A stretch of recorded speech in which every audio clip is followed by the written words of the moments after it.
Hello प्यारे बच्चों। बेटा आज हम आपकी क्लास 9 की मैथमेटिक्स का एक नया चैप्टर शुरू कर रहे हैं जिसका नाम है त्रिभुज, ट्राइंगल्स, है ना।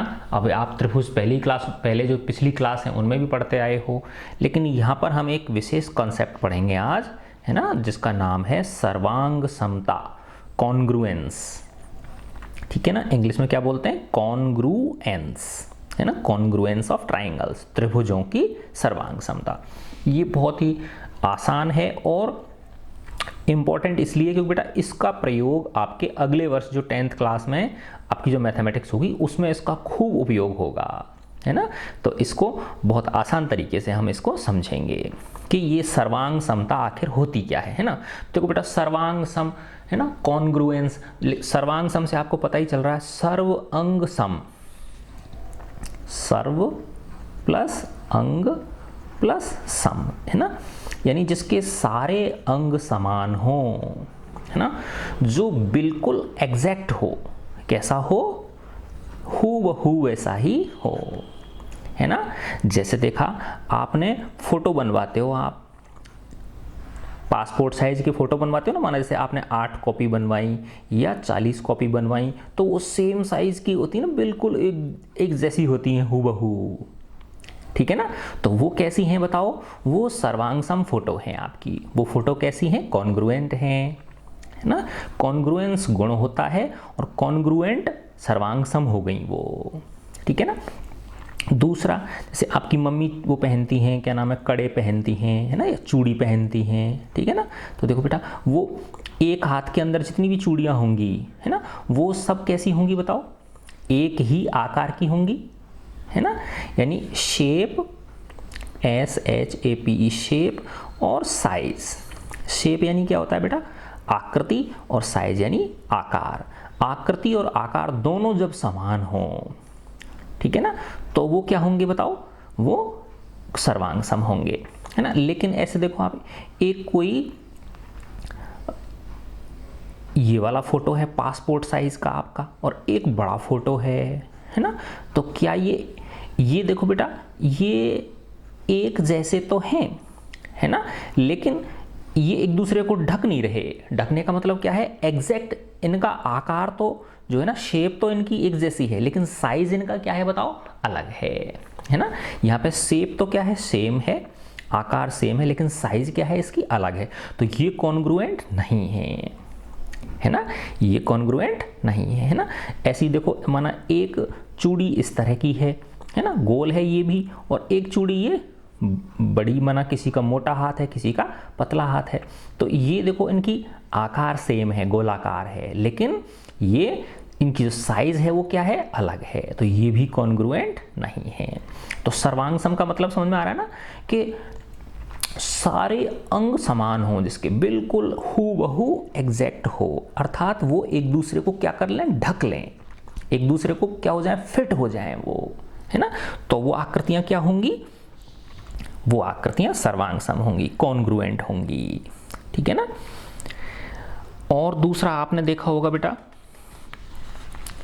जैसे सिक्के होते हैं, है ना, तो एक सिक्का ये वाला, है ना, और सेम वर्ष में, माना जैसे सिक्कों पे तुमने ध्यान से देखा हो तो उन पर वर्ष लिखा रहता है कि इस वर्ष में बना है। दूसरा सिक्का भी, माना ये भी 2 रुपए का सिक्का, ये सेम वर्ष में बने हैं, तो ये एक दूसरे को क्या कर लेंगे? ढक लेंगे। लेकिन कई बार क्या होता है बेटा, सिक्कों का साइज अलग हो जाता है ना। पहले के ज़माने में 1 रुपये का सिक्का क्या होता था? बड़ा होता था। अब 1 रुपये का सिक्का कैसा हो गया? थोड़ा सा छोटा हो गया। आकार दोनों का क्या है? गोल है। शेप दोनों की सेम है, लेकिन साइज क्या हो गई? अलग हो गई, है ना। तो ये तो कॉन्ग्रुएंट हो गए, ये कॉन्ग्रुएंट नहीं है ना। तो जो एक दूसरे को क्या कर लें? पूरी तरह से ढक लें, है ना, वो क्या होते हैं बेटा? वो सर्वांग सम होते हैं, है ना। अब त्रिभुजों की जब हम बात करते हैं, किसकी बात करते हैं हम? हमारा जो ये चैप्टर है किसके लिए है? ये स्पेसिफिकली ये त्रिभुज के लिए, है ना। तो अब देखो बेटा ऐसे समझो आप, है ना, जैसे ये एक त्रिभुज है ना, माना इसकी ये 4 सेंटीमीटर है, ये भी 4 सेंटीमीटर है, और ये भी 4 सेंटीमीटर है। ये ABC है। एक दूसरा त्रिभुज बनाया मैंने, है ना, ये DE और F, ये इसके शीर्षों वर्टिसेस के नाम है, ये भी 4 सेंटीमीटर है, ये भी 4 सेंटीमीटर, ये भी 4 सेंटीमीटर। तो ये दोनों त्रिभुज सर्वांग वो है, क्या नाम है, समबाहु त्रिभुज हैं, है ना, और सेम है ना, देखो है ना, इसकी 4 4 है, इसकी भी 4 4 है, तो ये एक दूसरे को ढक लेंगे ना, यानी ABC त्रिभुज और DEF जो त्रिभुज है ये एक दूसरे को क्या कर लेंगे, ढक लेंगे, ये है ना। तो क्या हो गया बेटा, ये ABC त्रिभुज DEF त्रिभुज के क्या हो गया, सर्वांग सम हो गया। तो सर्वांग सम के लिए एक चिन्ह प्रयोग करते हैं हम, सर्वांग सम के लिए ये वाला, यानी 2 लाइन खींचते हैं और उसके ऊपर एक रिपल लहर बनाते हैं, है ना, ये सर्वांग सम का चिन्ह है ना। तो यहाँ क्या हो गया, त्रिभुज ABC जो है ये त्रिभुज DEF के क्या हो गया, सर्वांग सम हो गया, ठीक है ना बेटा। अगर जो चीज़ सर्वांग सम होती है तो इसका मतलब देखो बेटा, इसका A शीर्ष इस D शीर्ष के संगत हो गया, B शीर्ष E शीर्ष के संगत हो गया, और C जो शीर्ष है इसका, इस वाले त्रिभुज का जो C शीर्ष है इस वाले त्रिभुज के F शीर्ष के संगत हो गया, है ना। तो अब इसमें क्या होता है बेटा, कि संगत भुजाएं और संगत कोण जो है वो बराबर होते हैं, है ना। इसका मतलब देखो, कोण A जो है ये किसके बराबर होगा, कोण D के बराबर होगा, कोण B का मान कोण E के बराबर होगा, और कोण C का मान कोण F के बराबर होगा, है ना। तो सर्वांग सम त्रिभुजों के संगत कोण बराबर होते हैं और संगत भुजाएं बराबर होती हैं। संगत भुजा कौन सी होगी, देखो AB DE के, देखो क्रम ध्यान रखना बेटा यहाँ पे, है ना। AB किसके संगत होगी, DE के, BC किसके संगत होगी, EF के, और अगर आप CA लेते हो तो FD लिखोगे आप, और अगर AC लेते हो तो DF लिखोगे, है ना। क्रम ध्यान रखना है आपको। देखो मैं इधर समझता हूँ आपको बहुत अच्छी तरह से, है ना। त्रिभुज ABC किसके सर्वांग सम है, त्रिभुज DEF के। तो देखो बेटा, AB जो भुजा है ये किसके बराबर होगी बताओ, DE के। BC जो भुजा है ये किसके बराबर हो गई, EF के, है ना। इसके सेकंड थर्ड ले रहे हैं BC में, तो इसका भी सेकंड थर्ड लेंगे, EF लेंगे। और अगर CA ले रहे हो आप इधर, तो तीसरा और पहला ले रहे हो तो तीसरा और पहला FD हो जाएगा, है ना। अगर आप इसको BA लिखते हो, इसको क्या लिखते हो, BA, तो इसको क्या लिखोगे, ED लिखोगे। BA भुजा अगर BA ले रहे हो, दूसरा पहला ले रहे हो, तो इसका भी दूसरा पहला ED।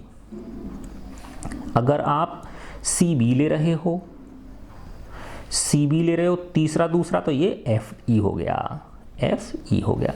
अगर AC ले रहे हो तो AC पहला तीसरा DF, है ना। ये ध्यान रखना है बेटा, क्रम हमको वही रखना है, ठीक है ना। एक और उदाहरण समझाता हूं मैं आपको। जैसे माना ये 2 त्रिभुज हैं,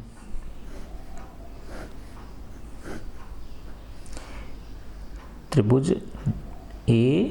ABC और त्रिभुज P,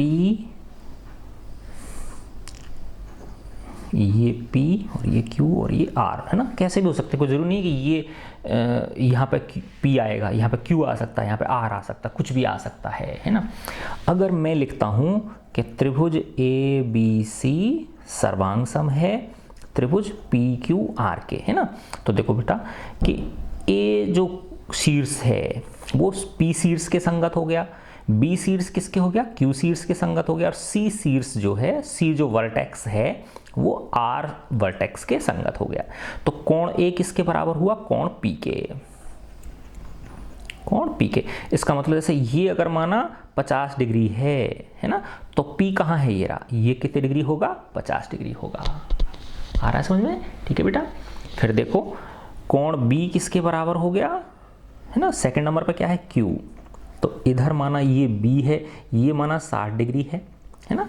तो B के करस्पॉन्डिंग क्या है, Q है, तो ये 60, ये कितना होगा, 60 डिग्री होगा। तो ये कितना बच गया बताओ, 60 और 50 110 हो गए। तो और ये कितना हो गया, 110 और 70 180 होते हैं ना। तो ये क्या है, C, कोण C कितना है, 70 है, तो कोण C के करस्पॉन्डिंग क्या होगा, कोण R, तो ये कितने डिग्री होगा, 70 डिग्री होगा। तो ये किसके बराबर हो गया, कोण R के। AB भुजा किसके बराबर होगी बताओ, PQ के। AB किसके बराबर होगी, PQ के। BC किसके बराबर होगी, QR के, है ना। क्रम वही रखेंगे। देखो BC में दूसरा तीसरा ले रहे हैं तो इसमें भी दूसरा तीसरा लेंगे। अगर आप AC ले रहे हो, AC पहला तीसरा तो इसमें क्या लोगे, PR लोगे, PR। और अगर CA ले रहे हो तो इधर क्या लोगे बताओ, CA तीसरा पहला तो इधर RP लोगे आप, इधर क्या लोगे, RP। ये क्रम हमको नहीं तोड़ना है, क्रम वही रखेंगे। ठीक है बच्चों, तो ये क्या हो गया बेटा, सर्वांग सम हो गया, है ना। अब इन त्रिभुजों के सर्वांग सम होने की कुछ कसौटी होती हैं, है ना, जिनको हम क्राइटेरिया बोलते हैं। इंग्लिश में क्राइटेरिया बोलते हैं और हिंदी में क्या बोलते हैं, कसौटी बोलते हैं, है ना। बहुत ही आसान है, बहुत ही आसान तरीके से आपके इसमें समझा रखी हैं। तो पहली जो कसौटी होती है, पहली जो अभिग्रहित है ना, वो होती है SAS, है ना। फर्स्ट क्या है बेटा, SAS, है ना। नियम बोल दो आप, ये लो मैं SAS नियम लिख देता हूं, है ना, SAS नियम। तो S क्या है, साइड, A क्या है, एंगल, और वापस का S क्या है, साइड। ठीक है ना। तो साइड, एंगल, साइड, है ना। तो देखो बेटा S समझो आप, है ना, कि एक ये त्रिभुज बनाया मैंने, है ना, ABC, है ना, और एक ये त्रिभुज बनाया मैंने, इसमें इसको नाम दे दिया मैंने D, इसको नाम दे दिया E, और इसको नाम दे दिया F, है ना। अगर दो त्रिभुजों की एक साइड, है ना, दूसरे की दूसरी साइड के बराबर हो, फिर उसका एक एंगल, है ना, लेकिन वो एंगल उन दोनों साइडों के बीच का होना चाहिए, है ना, दूसरी दो साइडों के बीच के एंगल के बराबर हो, और तीसरी ये जो साइड है ये अगली उसकी साइड के बराबर हो। तो देखो ऐसे समझो आप, है ना, कि माना ये जो AB है ना, ये इस EF के बराबर है ना, AB किसके बराबर है, EF के। और ये जो कोण है B, ये माना कोण इस F के बराबर है, और BC जो है ये इस FD के बराबर है ना। तो भुजा, ये भुजा, कोण ये वाला कोण, और भुजा ये वाली भुजा। तो ये जो कोण हुआ वो क्या हुआ बेटा, क्योंकि हमेशा कोण की दो भुजाएं होती हैं ना, कोण किससे बनता है, दो भुजाओं से मिलकर बनता है ना। तो वो जो कोण है वो उन दोनों भुजाओं के बीच वाला कोण होना चाहिए जिन भुजाओं को आप ले रहे हो। तो ये दो त्रिभुज क्या होंगे, सर्वांग सम होंगे, है ना। तो AB किसके बराबर है, यदि AB किसके बराबर है, EF के, कोण B किसके बराबर है, कोण F के, और ये BC जो भुजा है ये FD के बराबर अगर है तो ये दोनों त्रिभुज क्या हो गए, सर्वांग सम हो गए। किस नियम से, SAS नियम से, है ना। तो क्या हो गया, त्रिभुज ABC, इसमें इधर क्या लेंगे हम, ABC, इसको क्या लेंगे, EFD, है ना, इसको त्रिभुज क्या लेंगे, और ये सर्वांग सम हो गया EFD। तो अगर किसी त्रिभुज की दो भुजाएं और उनके बीच का अंतरित कोण किसी दूसरे त्रिभुज के संगत दो भुजाओं और उनके अंतरित कोण के अगर बराबर है तो वो दोनों त्रिभुज क्या होंगे, सर्वांग सम होंगे, वो दोनों त्रिभुज कॉन्ग्रुएंट होंगे, है ना। ये ध्यान रखना है कि ये जो कोण है ना, ये उन दो भुजाओं के बीच का होना चाहिए। अगर माना भुजा तो ये ले ली आपने, ये भुजा इसके बराबर है, ये भुजा इसके बराबर है, और ये वाला कोण इसके बराबर अगर है तो ये कोण इस भुजा और इस भुजा से तो नहीं मिल के बन रहा है ना, समझे ना बात, है ना। देखो ध्यान रखो, इधर देखो, अगर ये भुजा इसके बराबर है और ये भुजा इसके बराबर है, और माना ये कोण इस कोण के बराबर है या इस कोण के बराबर, तो ये दोनों त्रिभुज सर्वांग सम नहीं होंगे।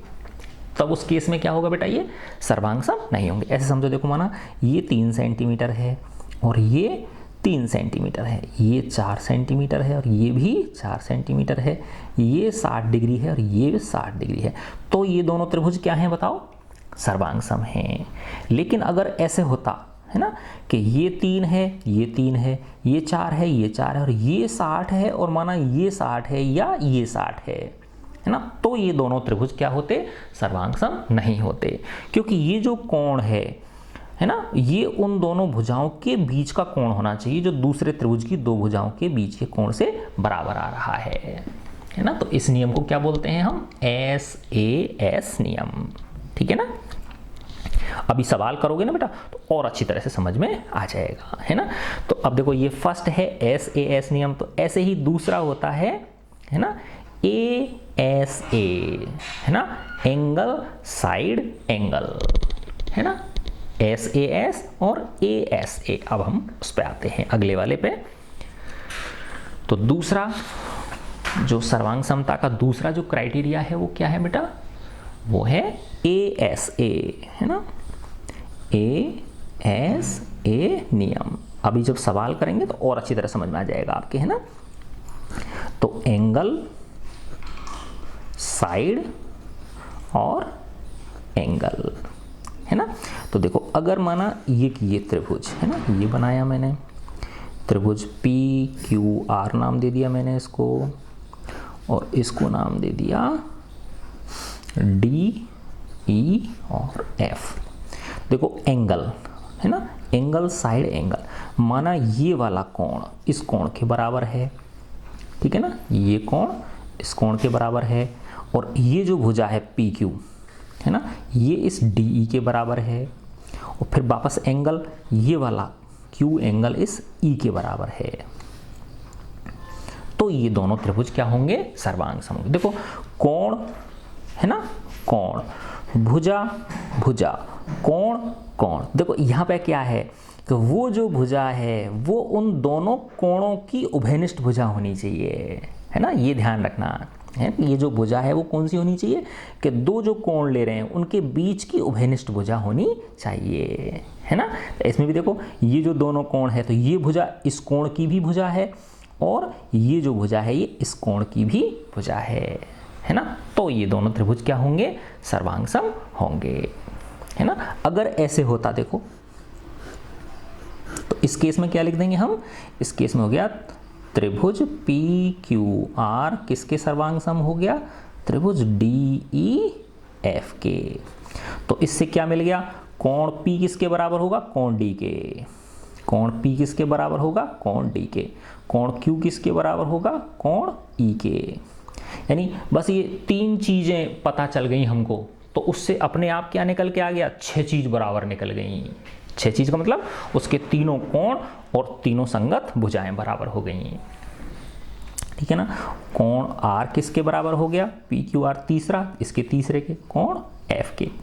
भुजाओं को देख लो, PQ किसके बराबर हो गई, DE के, QR किसके बराबर हो गई, EF के, और PR बोल दो तो PR को DF के लिखेंगे, और अगर RP बोल रहे हो तो FD लिखोगे आप, ठीक है ना। तो अब मैंने बताया ना बेटा इस तरह से अगर है, माना ये PQR है, ठीक है ना, और इधर है DE और F है। अगर ये वाला कोण इसके बराबर है, ठीक है ना, और ये वाला कोण इसके बराबर है, लेकिन ये भुजा इसके बराबर है, सोचो, तो ये दोनों त्रिभुज सर्वांग सम नहीं होंगे। इस केस में तो थे, क्योंकि देखो इसमें क्या है बेटा कि ये जो भुजा है इन दोनों कोणों के बीच की अंतरित भुजा है, लेकिन यहाँ पे ये भुजा इन दोनों कोणों के बीच की भुजा नहीं है ना, समझे ना बात। तो दो त्रिभुज ASA नियम से कब सर्वांग सम होते हैं, जब उन दोनों के दो संगत कोण और उन संगत कोणों के बीच की जो अंतरित भुजा है वो बराबर हो। तो जिस प्रकार से SAS नियम में जो A था वो दो भुजाओं के बीच वाला A था, वैसे ही ASA नियम में जो साइड है वो दो कोणों के बीच वाली साइड है, ठीक है ना।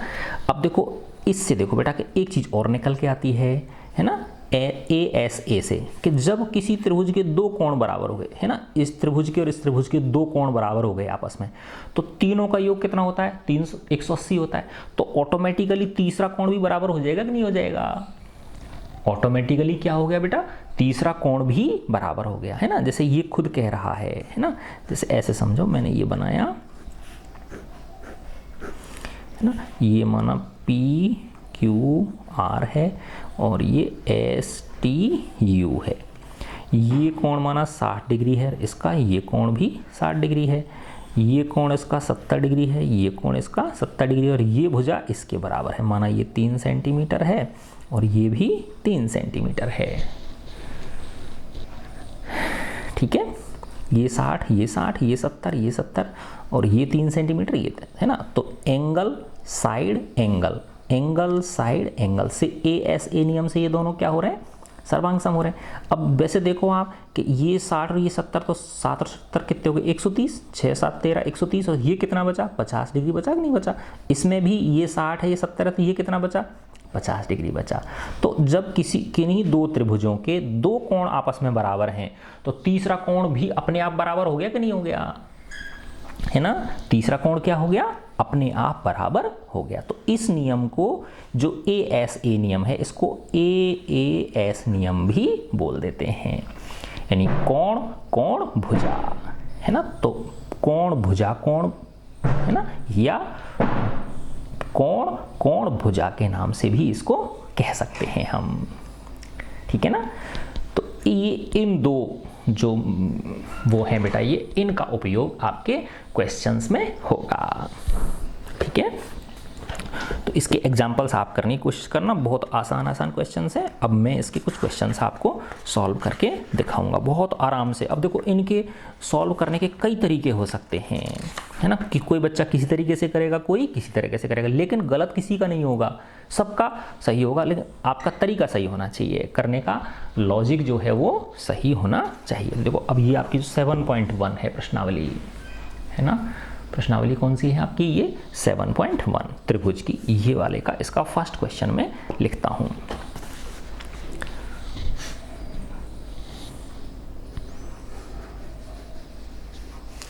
तो एक्सरसाइज 7.1 का फर्स्ट क्वेश्चन, है ना। देखो ये क्या कह रहा है बेटा, एक चतुर्भुज है ना, ये एक क्या है, चतुर्भुज है इस तरह से।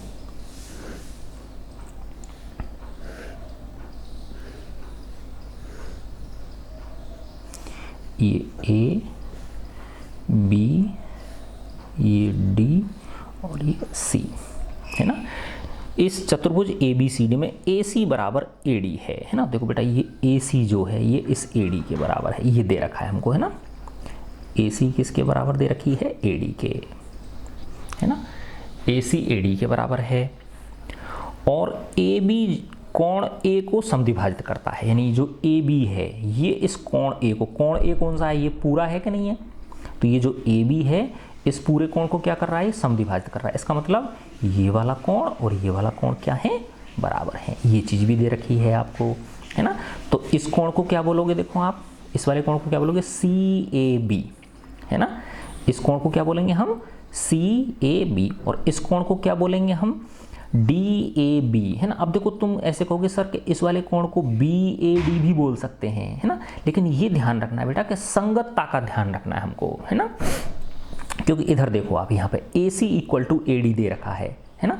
तो A के करस्पॉन्डिंग तो A बिंदु है और C के करस्पॉन्डिंग बिंदु क्या है, D है। C के संगत बिंदु क्या है, करस्पॉन्डिंग का मतलब क्या होता है, देखो मैं बार बार करस्पॉन्डिंग बोलूंगा आपको, करस्पॉन्डिंग, करस्पॉन्डिंग का मतलब क्या होता है, संगत। ठीक है, तो ये जो AC = AD है, AC किसके बराबर है, AD के, तो ऑटोमेटिकली C जो है किसके संगत हुआ बताओ, D के संगत हुआ, है ना। तो अगर इस कोण को आप CAB बोल रहे हो तो इस कोण को क्या बोलोगे आप, DAB बोलोगे, क्योंकि C के संगत क्या है, बिंदु D है। अगर इस कोण को आप BAC बोल रहे हो, है ना, देखो ध्यान से, इस वाले कोण को अगर आप BAC बोल रहे हो तो इस कोण को क्या बोलोगे, BAD बोलोगे, है ना। ये ध्यान रखना है और जब सवाल करोगे तो अपने आप प्रैक्टिस हो जाएगी, बिल्कुल परेशान होने की जरूरत नहीं है ना। तो एक दूसरी चीज हमको ये दे रखी है कि ये जो AB है ना, ये जो AB भुजा है ये इस कोण A को क्या कर रही है, समद्विभाजित कर रही है। इसका मतलब ये वाला हिस्सा और ये वाला हिस्सा कोण क्या है, दोनों बराबर हैं। तो एक चीज तो ये दे रखी थी, दूसरी चीज क्या दे रखी है, CAB जो कोण है वो DAB कोण के बराबर है। तो कोण CAB = कोण DAB, ये दे रखा है हमको, है ना। ये दो चीज क्या है, हमको गिवन है, दी गई है ये, है ना। अब दर्शाइए, है ना, क्या क्या दर्शवाना चाह रहा है हमसे ये, है ना, क्या सिद्ध करवाना चाह रहा है कि त्रिभुज ए बी सी सर्वांग सम है त्रिभुज ए बी डी, ये हमसे प्रूव करवाना चाह रहा है ना। और बी सी और बी डी में आप क्या कह सकते हैं बी सी और बी डी के बारे में, है ना, बी सी और बी डी के बारे में आप क्या कह सकते हो, एक ये चीज़ पूछ रहा है। ठीक है, तो देखो बेटा, अब ये जो चतुर्भुज था, है ना, ए सी बी डी, इसको इस ए बी विकर्ण ने दो त्रिभुजों में बांट दिया ना।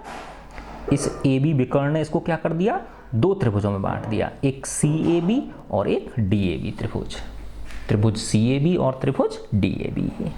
ठीक है ना। तो देखो बेटा, हम क्या लेंगे, त्रिभुज सी ए बी में और त्रिभुज डी ए बी में, है ना। देखो क्रम ध्यान रखना है, अगर इसको सी ए बी बोलते हो तो इस त्रिभुज को क्या बोलोगे आप, डी ए बी बोलोगे, है ना। अगर इस त्रिभुज को, इस वाले को आप ए सी बी बोलते हो तो इस वाले को क्या बोलोगे, ए डी बी बोलोगे, है ना। अगर इस त्रिभुज को आप बी ए सी बोलते हो, है ना, तो इस वाले त्रिभुज को क्या बोलोगे, बी ए डी बोलोगे, क्योंकि क्रम वही रखना है ना। इसका ए के ही करस्पॉन्डिंग है, सी किसके करस्पॉन्डिंग है, डी के, सी किसके संगत है, डी के, है ना। तो अगर देखो इसको त्रिभुज ए सी बी बोल रहे हो तो इसको क्या बोलोगे, ए डी बी बोलोगे आप, है ना। अगर सी ए बी बोल रहे हो तो डी ए बी बोलोगे, है ना। अगर बी ए सी बोल रहे हो तो बी ए डी बोलोगे, है ना। तो ये क्रम हमें ध्यान रखने हैं, ठीक है ना बेटा। तो अब हम दो त्रिभुज ले लेते हैं, है ना। त्रिभुज सी ए बी बोल दूं तो इसको क्या बोलूँगा, डी ए बी बोलूँगा। आप ऐसे भी कह सकते हो, सर ऐसे नहीं, आप तो यूँ जो इसने दे रखा है वो लो, ए बी सी, है ना। अगर त्रिभुज ये वाला लूँ मैं, ए बी सी, तो इसको क्या बोलूँगा, ए बी डी बोलूँगा, है ना। तो देखो मैं इसको ऐसे कर लेता हूँ, अपनी कोई सी भी अपनी मर्जी से ले सकते हो आप, है ना। तो मैंने लिया त्रिभुज सी ए बी, त्रिभुज सी ए बी व त्रिभुज डी ए बी में, डी ए बी में, है ना। अब दो नियम हैं हमारे पास, एक तो था एस ए एस और दूसरा क्या था, ए एस ए, है ना। तो देखो बेटा, इस त्रिभुज का देखो चित्र देखने से ही पता चल जाएगा कि इस त्रिभुज की ये भुजा इस त्रिभुज की ये भुजा के बराबर है, और इसका ये कोण इसके इस कोण के बराबर है, और इस वाले त्रिभुज की ये वाली भुजा और इस वाले त्रिभुज की ये वाली भुजा क्या है, ये दोनों उभयनिष्ठ है, यानी ये भुजा जो है ये दोनों के केस में क्या है, उभयनिष्ठ है, कॉमन है। तो देखो भुजा भुजा, कोण कोण, भुजा भुजा, क्योंकि ये जो भुजा है ये दोनों त्रिभुजों की है, इस वाले त्रिभुज की भी है ये और इस वाले त्रिभुज की भी है ना।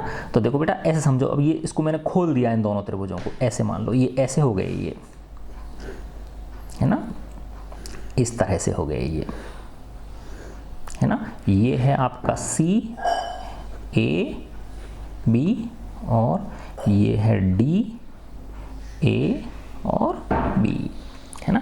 तो देखो इसकी ये ए सी जो थी ये इसकी ए डी के बराबर थी, और ये जो कोण है ये इसके बराबर है, क्योंकि खुद ने कहा ना कि ये जो ए बी है ये क्या है, ए बी इस कोण ए का क्या है, समद्विभाजक है। और ये जो भुजा है ए बी, ये ए बी और ए बी दोनों में क्या है, उभयनिष्ठ है। ए बी और ए बी क्या है, दोनों में उभयनिष्ठ है, ठीक है। तो क्या हो गया देखो बेटा, त्रिभुज सी ए बी में और डी ए बी में, सी ए किसके बराबर हो गई, डी ए के। देखो ध्यान रखना, अगर आप इसको सी ए लेते हो तो इसको डी ए लिखोगे, अगर आप इसको ए सी लिखते हो तो इसको ए डी लिखोगे। आई ना बात समझ में, है ना, क्योंकि ए के करस्पॉन्डिंग बिंदु ए है और सी के संगत बिंदु डी है ना। तो अगर आप इसको सी ए लेते हो तो इसको डी ए लोगे। आई ना बात समझ में। तो त्रिभुज सी ए बी और डी ए बी में, तो सी ए किसके बराबर है, डी ए के, सी ए किसके बराबर है, डी ए के, ये हमको दे रखा है ना, ये देखो ए सी अगर ए डी के बराबर है तो सी ए किसके बराबर हो गई, डी ए के बराबर हो गई, ये दे रखा है ना हमको शुरू में, है ना। ए सी किसके बराबर है, ए डी के, तो सी ए को डी ए के बराबर लिख सकते हैं ना, तो सी ए बराबर डी ए ये क्या है हमको दिया हुआ है, ये हमें दिया हुआ है। और कोण सी ए बी, इस कोण को क्या बोलूंगा मैं, सी ए बी बोलूंगा, तो इसको क्या बोलूंगा, डी ए बी बोलूंगा। कोण सी ए बी किसके बराबर है, कोण डी ए बी के, है ना। देखो ध्यान रखना बेटा, सी ए बी तो इसको डी ए बी बोलूंगा, और अगर मैं इसको बी ए सी बोलता हूँ, है ना, क्योंकि ये जो कोण है इसको सी ए बी भी बोला जा सकता है और इस कोण को बी ए सी भी बोला जा सकता है। अगर मैं इसको बी ए सी बोलता हूँ तो इसको वो क्या बोलूँगा, फिर बी ए डी बोलूँगा, ठीक है ना। तो ये भी क्या है हमको दिया हुआ है, खुद कह रहा है ना कि ये जो ए बी है ये कोण ए का क्या है, समद्विभाजक है, ये भी हमको गिवन है। और ए बी बराबर ए बी क्या है, दोनों में उभयनिष्ठ है, ए बी बराबर ए बी क्या है, उभयनिष्ठ, उभयनिष्ठ यानी कॉमन, ठीक है ना। तो दो त्रिभुजों की दो संगत भुजाएं और उनके बीच के कोण बराबर मिल गए कि नहीं मिल गए, है ना। इन दो त्रिभुजों के दो तो संगत भुजाएं यानी ये और ये और उनके बीच का कोण, है ना, बराबर मिल गए, तो एस ए एस नियम से ये दोनों त्रिभुज क्या हो गए, सर्वांग हो गए। तो इसमें क्या लिखेंगे, इसलिए एस ए एस नियम से त्रिभुज, है ना, ये वाला सी ए बी किसके सर्वांग सम हो गया, डी ए बी के, है ना। त्रिभुज सी ए बी सर्वांग सम हो गया त्रिभुज डी ए बी के। सी ए बी किसके सर्वांग सम हो गया, डी ए बी के, ठीक है ना। तो अब देखो बेटा इससे क्या मिला, दो त्रिभुज सर्वांग सम हो गए तो उनके तीनों शीर्षों के कोण बराबर हो गए और तीनों उनकी संगत भुजाएं भी बराबर हो गई। तो इससे क्या मिल रहा है आपको, देखो कोण सी कोण डी के बराबर है, यानी इसका जो ये कोण सी है ना, ये जो कोण सी है ना, ये जो कोण सी है ये इस कोण के बराबर होगा। कोण ए इसके कोण ए के, यानी ये जो कोण है इस वाले में ये वाला कोण और ये वाला कोण बराबर होंगे। और कोण बी किसके बराबर होगा, कोण बी के, यानी इस वाले का ये वाला कोण और इस वाले का ये वाला कोण भी क्या हो गया, बराबर हो गया। फिर सी ए किसके बराबर होगी, डी ए के, सी ए किसके बराबर होगी, डी ए के, ये तो दे ही रखा था आपको। ए बी किसके बराबर होगी, ए बी के, ए बी बराबर ए बी उभयनिष्ठ है ही। और सी बी किसके बराबर होगी, डी बी के, यानी ये सी बी किसके बराबर होगी, डी बी के, है ना। तो सर्वांग सम होते ही त्रिभुजों के संगत कोण और संगत भुजाएं भी क्या हो जाती हैं, बराबर हो जाती हैं, है ना। तो एक चीज़ तो ये पूछी थी कि सर्वांग सम सिद्ध करो, तो सिद्ध हो गया ना, प्रूव्ड, है ना। और दूसरा क्या पूछा था, है ना। अब देखो हाँ, ये तो है सी ए बी और ये है डी ए बी, जबकि पूछ क्या रहा था, ए बी सी और ए बी डी, है ना। देखो अब इसमें क्रम लिखो, ए बी सी, है ना, इसको मैं क्या लिख सकता हूँ, त्रिभुज ए बी सी, यानी दूसरा तीसरा पहला, तो इसमें ए बी डी, है ना, क्रम। यानी इस देखो त्रिभुज C A B D A B को मैं क्या लिख सकता हूँ, त्रिभुज ए बी सी त्रिभुज ए बी डी, ऐसे भी लिख सकता हूं त्रिभुज बी ए सी, तो इसको क्या बोलूंगा, बी ए डी बोलूंगा, है ना। ऐसे भी बोल सकता हूं ए सी बी, देखो ध्यान से, है ना, ए सी बी दूसरा पहला तीसरा, ए सी बी अगर बोलूंगा तो इसको क्या बोलूंगा, ए डी बी, है ना। तो क्रम वही रखना है हमें। तो इससे ए बी सी त्रिभुज ए बी सी, यानी पहला दूसरा दूसरा तीसरा पहला, तो इसमें भी क्या लेंगे, दूसरा तीसरा पहला, सर्वांग सम किसके हो गया, ए बी डी के, ए बी डी के। ये प्रूव करवाना चाह रहा था ना आपसे, है ना। अब ये संगत भुजा बराबर हो गई, तो देखो अब इनसे मैंने बताया था ना आपको कि सारी चीजें इन दोनों त्रिभुजों की जो संगत कोण भी बराबर होंगे और संगत भुजा भी बराबर। तो अब आपसे BC और BD के बारे में पूछ रहा था ना ये, कि BC और BD में, तो देखो BC BD के क्या हो गई, बराबर हो गई, है ना, क्योंकि सर्वांग सम त्रिभुजों के संगत भाग जो होते हैं वो क्या होते हैं, बराबर होते हैं। सर्वांग सम त्रिभुजों के संगत भाग क्या होते हैं बेटा, बराबर होते हैं, ठीक है ना। तो इसलिए क्या हो गया, ये BC किसके बराबर हो गया, BD के। क्यों हो गया, सर्वांग सम त्रिभुजों के क्या हैं, ये संगत भाग हैं। सर्वांग सम त्रिभुजों के संगत भाग, है ना। इसको इंग्लिश में बोलते हैं CPCT, है ना, याद हो जाएगा आपको। करेस्पॉन्डिंग पार्ट्स, संगत भाग को इंग्लिश में क्या बोलेंगे, करेस्पॉन्डिंग पार्ट्स, और सर्वांग सम त्रिभुज को कॉन्ग्रुएंट ट्राइंगल्स, है ना। तो ये क्या हो गया, corresponding parts of congruent triangles, corresponding parts of congruent triangles. ठीक है बच्चों, तो ये क्वेश्चन आपके समझ में आ गया होगा, है ना। अब अपन अगला क्वेश्चन करते हैं इसका।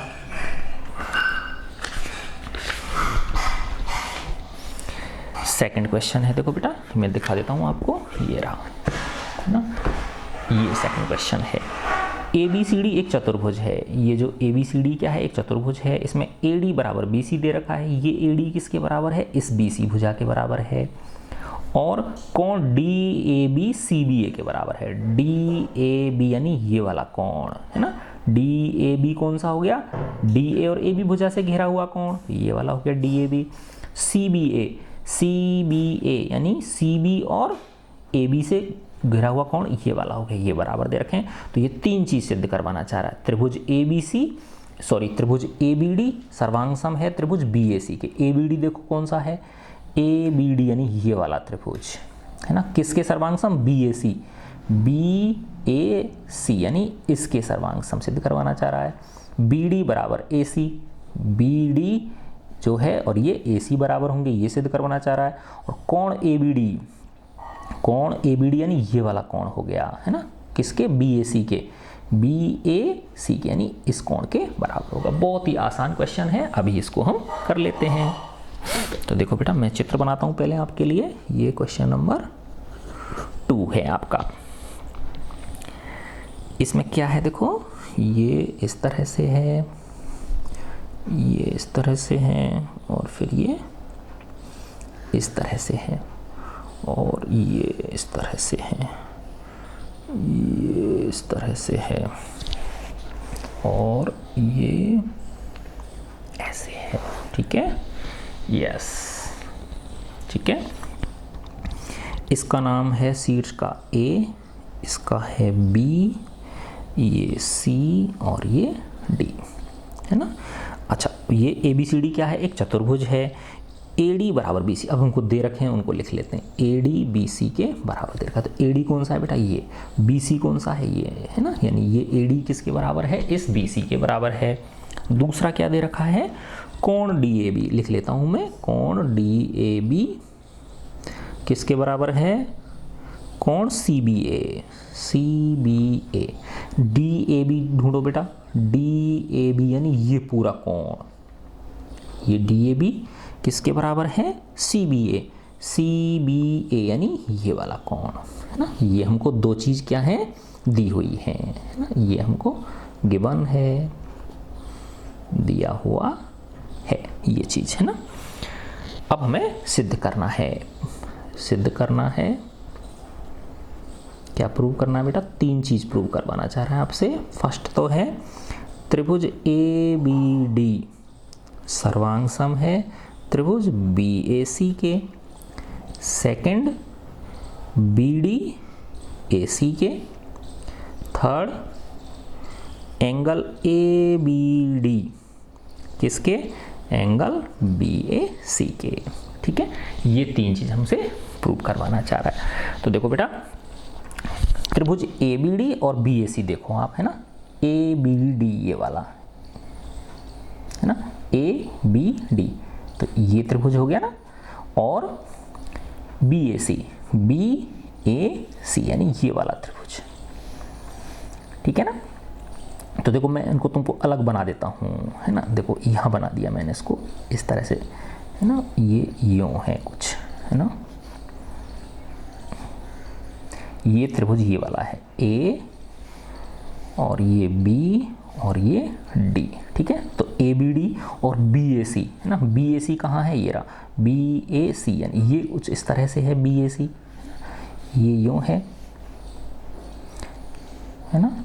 और ये सी कुछ इस तरह से है और ये यों है, ठीक है ना। ये आपका बी है, ये ए है और ये सी है, ठीक है।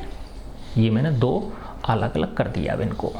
अब देखो बेटा क्या दे रखा है हमको, ए डी बी सी के बराबर दे रखा है। ए डी किसके बराबर है, बी सी के। तो इन दो त्रिभुजों की कोई सी, अब वो नियम लाने हमको, है ना, या तो एस ए एस नियम या ए एस ए, यानी किन्हीं दो भुजाओं के बीच का एक कोण, किसी त्रिभुज के, यानी एक त्रिभुज के दो भुजाओं का बीच का कोण और दूसरे त्रिभुज की संगत जो दो भुजाएं उनके बीच का कोण, वो बराबर कर दो। या ए एस ए, दो कोणों के बीच का एक भुजा और दूसरे त्रिभुज की दो कोणों के बीच की एक भुजा को बराबर कर देंगे।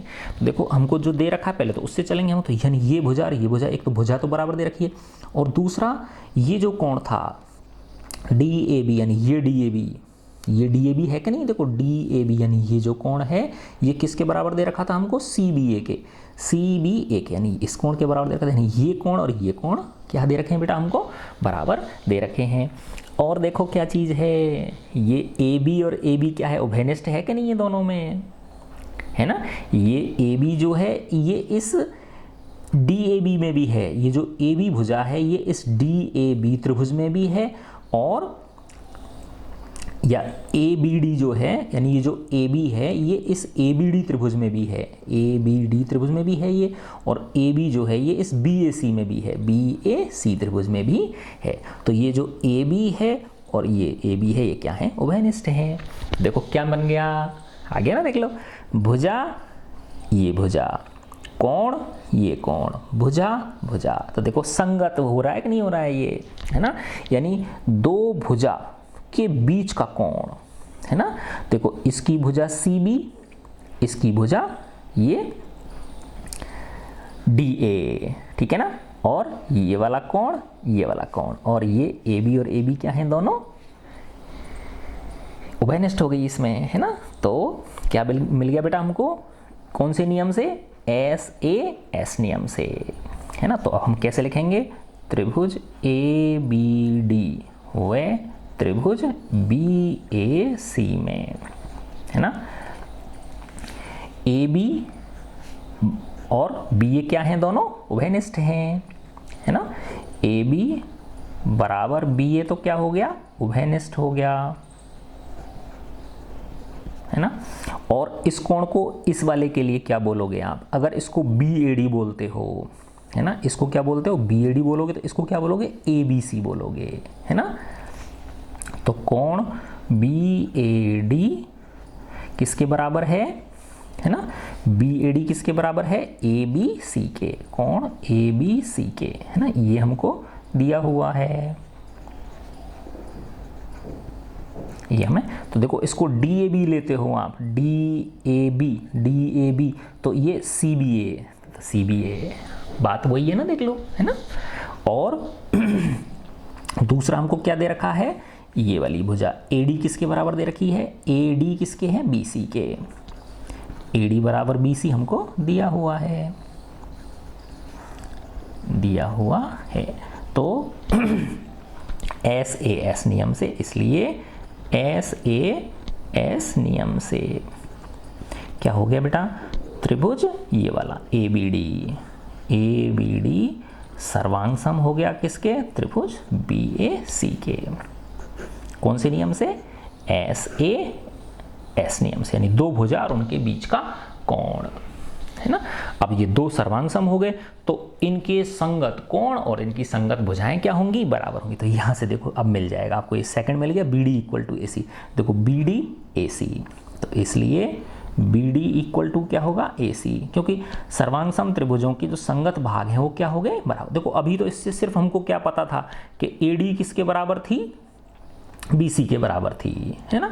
और ए बी जो है वो ए बी और बी ए क्या थी, दोनों में कॉमन थी, और ये वाला कोण के बराबर था। तो सिर्फ तीन चीज पता होने से हमको ये पता चल गया कि ये सर्वांग सम हो गए और इनकी छह चीज बराबर हो गई। फिर छह चीज का मतलब क्या हो गया, इसकी तीनों कोण और तीनों संगत भुजाएं क्या हो गई, बराबर हो गई। तो बी डी इक्वल टू ए सी किससे हो गया, ये सी बी सी टी से, corresponding parts of congruent triangles, सर्वांग सम त्रिभुजों के संगत भाग। देखो ये फर्स्ट प्रूव हो गया, सेकंड प्रूव हो गया। थर्ड ABD है ना, देखो अब इसको इससे भी लिख सकते हो आप, है ना, कोण ABD, देखो कोण ABD यानी इसमें क्रम यही है, पहला दूसरा तीसरा, तो इसमें क्या हो जाएगा BAC, कोण BAC। तो इसी से क्या मिल गया, कोण ABD किसके बराबर हो गया, कोण BAC के। ये भी किससे मिल गया हमको, CPCT से मिल गया।